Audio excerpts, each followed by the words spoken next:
Olá pessoal, tudo bem? Estamos aqui para mais uma aula de filosofia e esta aula ela vai ser baseada na aula do Centro de Mídias do dia 24/6, tá? Então a questão da alteridade, a questão do eu e o outro. Então quem é o outro? Parece até uma pergunta boba, né? Saber quem é o outro. Mas a filosofia, dentro da sua história, vai perguntar quem é este outro que é diferente de mim, ou quem sou eu, né? Na verdade, é uma grande pergunta filosófica perguntar quem é a si mesmo, mas o outro também, né? A gente vai começar fazendo uma viagem pela história da filosofia. E lá a gente vai chegar no pensamento moderno. Então, assim, nós estamos, segundo alguns autores, na pós-modernidade ou no período contemporâneo, né, na história contemporânea, mas nós ainda temos alguns resquícios de um pensamento chamado moderno, né? Então, o homem moderno, a mulher moderna, né? Porque nós partilhamos de um pensamento de uma época que nos acompanha até hoje, que é o chamado pensamento moderno. Quais são as características do pensamento moderno? Então ele é antropocêntrico, ou seja, o homem se coloca como centro de todas as coisas. Existe neste período o desenvolvimento das ciências, ou seja, a gente tem as ciências no nosso dia a dia sempre como uma verdade, né, como algo que vai solucionar os nossos problemas. Então realmente faz parte da nossa vida e as ciências vão se desenvolvendo. Eu digo as ciências porque são todas as ciências, né? As ciências humanas, as ciências exatas, aí temos a psicologia, o direito e assim por diante, né? Todas as ciências. E o racionalismo. Então, o que é o racionalismo? Então, já é predominante do pensamento moderno o racionalismo, por quê? Porque se o homem está no centro da vida, então o período moderno é uma crítica ao período medieval, então onde era Deus que dava todos os passos do homem, né? Então Deus criava tudo e a partir de tudo as coisas eram dadas, né? Então Deus é o primeiro autor de tudo. Neste pensamento moderno existe uma quebra com esse pensamento teológico que a gente fala, né? E por que o homem se coloca no meio de tudo? Porque o homem, a partir daí, vai dizer que ele é o criador de todas as coisas. Então o homem é aquele que constrói. Então o homem constrói as casas, o homem pensa todos os problemas científicos, ele resolve esses problemas científicos. Então o homem sempre está à frente. Então não, até a moral, a ética, ela não é dada mais por Deus, né? Deus não controla mais os homens, entre aspas, né, no sentido ético, mas o próprio homem é capaz de chegar ao que é certo e o que é errado. Então essas são características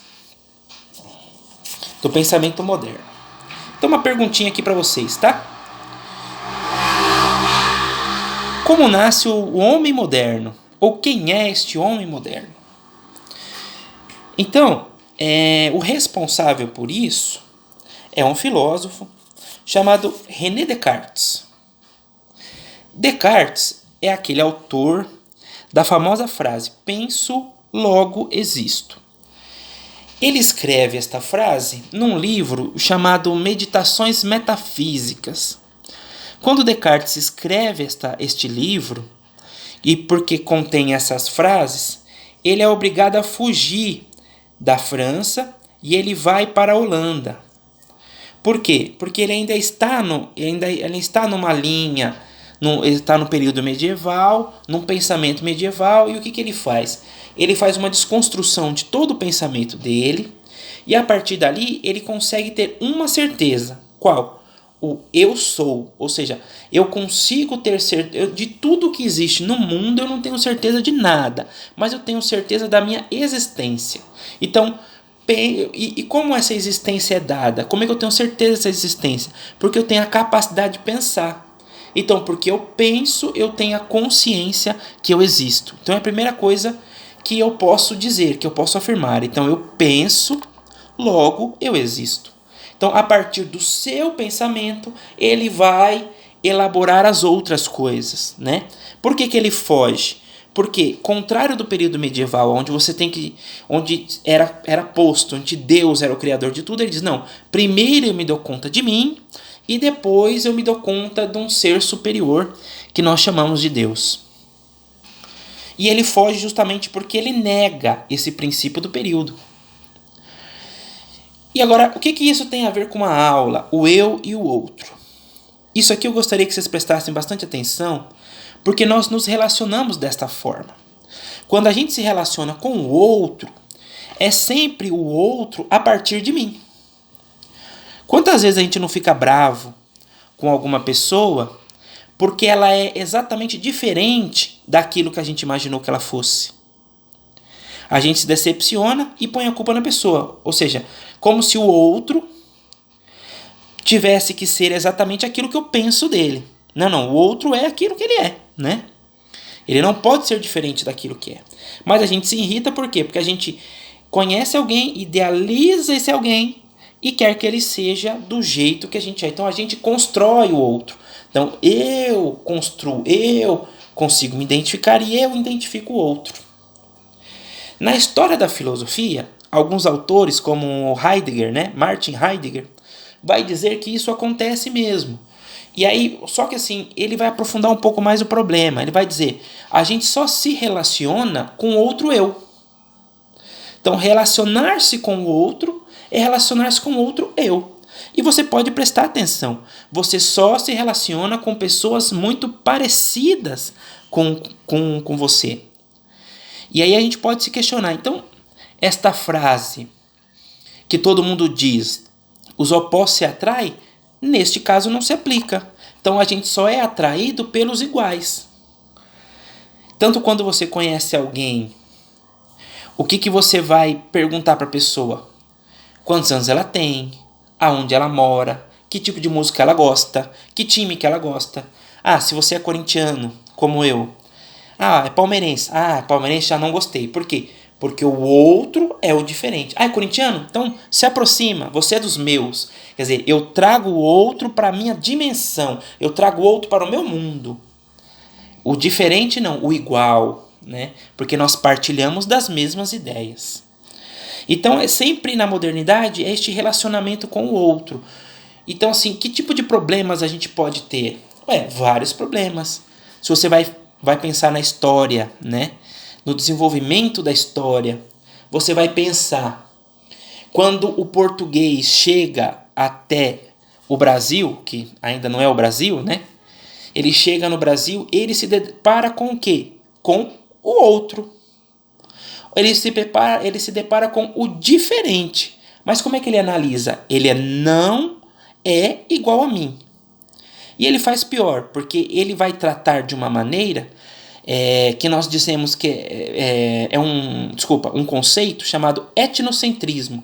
Ou seja, a minha etnia é mais importante que uma outra. Então, quando os portugueses chegaram, não identificaram os índios como outro, identificaram os índios como inferiores, ou seja, a minha etnia branca portuguesa é superior a esta etnia indígena, né? Ou a esses homens e mulheres que ainda estão na floresta, que ainda vivem da caça. Quer dizer, como os portugueses estavam num outro período, eles não conseguem enxergar o índio como diferente, mas apenas uma negação daquilo que são.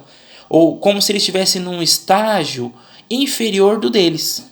Então, por isso não conseguiam, porque o parâmetro do português, né, o parâmetro é igualzinho o pensamento moderno. Qual o parâmetro? Eu. Então eu olho para o outro e digo, não, isso não é um ser humano porque é diferente do jeito que eu vivo. Nós chamamos isso de etnocentrismo.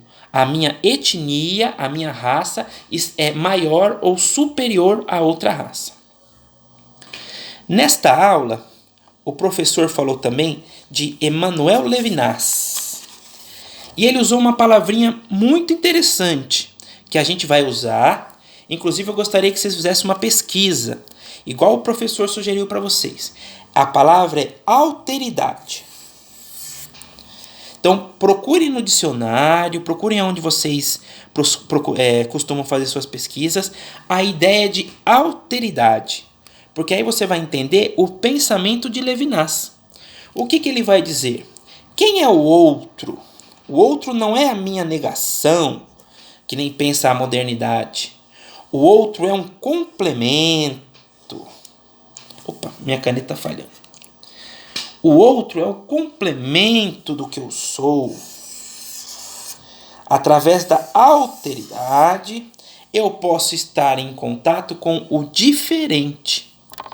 Se os portugueses agissem de uma forma diferente, quando vieram no Brasil, eles iam dizer, não são diferentes, não são piores ou não são inferiores a mim, são diferentes. Aí eu trato o outro no mesmo pé de igualdade que eu. Ah, é diferente de mim, pensa diferente de mim, vive diferente de mim, mas eu tenho que respeitá-lo. Neste sentido, o que a gente respeita aqui é o outro como um mistério. Então, esse tipo de relacionamento é um relacionamento totalmente ético. O outro, para mim, ele tem que ser considerado, independente daquilo que eu penso do outro. Então, quem é o outro para mim? É um mistério. Então, eu lanço mais uma pergunta. Será que a gente consegue viver assim? Encontrar uma pessoa pela primeira vez? Ou ver o jeito que a pessoa se veste? Se aquilo é diferente do jeito que você se veste ou como você vive? Será que a gente trata dessa forma? Ou eu chamo a pessoa de esquisito, diferente, ou enfim, dou esses adjetivos, né? Que às vezes não são bons. Então, é um jeito da gente pensar. Então, Levinas, ele vai fazer com que a gente entenda quem é o outro. Então, eu só consigo ser e ele vai dizer, eu só consigo ser eu graças ao outro, porque é a diferença do outro que me faz ser quem eu sou. Então, nesse primeiro conceito moderno, o que eu faço? O outro é uma coisa e eu sou outra. Então não há uma conciliação entre as duas coisas. Então o eu, no caso de Levinas, não pode existir sem o outro. Um é complemento do outro. Espero que seja tranquilo para vocês. Caso reste alguma dúvida, só me procurar. Então fica como atividade a pesquisa sobre o que é alteridade. E aí vou postar aí no grupo, no YouTube também. Qualquer dúvida, podem me procurar. Até mais. Fiquem bem.